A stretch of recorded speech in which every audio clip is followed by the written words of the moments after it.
Hello বন্ধুরা, আজ তোমাদের দেখাবো এসি ওয়াশ হাইড্রো মেশিন দিয়ে কিভাবে এসি ওয়াশ করতে হয়।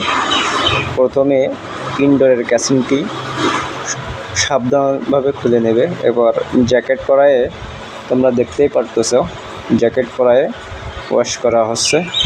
এরপর ক্যাসিংগুলো সুন্দর করে ওয়াশরুমে নিয়ে পাউডার, হুইল পাউডার অথবা এই ধরনের হ্যান্ড ওয়াশ দিলে হবে।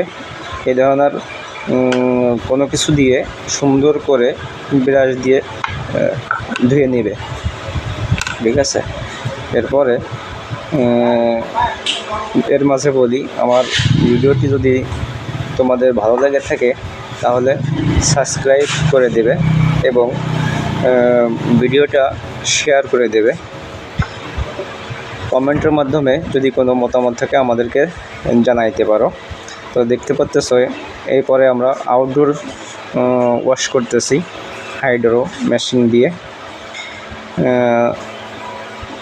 দেখতে পাচ্ছ অনেক সুন্দর করে ওয়াশ করা হচ্ছে। তো তোমাদের যদি কারো এসি ওয়াশের প্রয়োজন হয় আমাদের সাথে যোগাযোগ করতে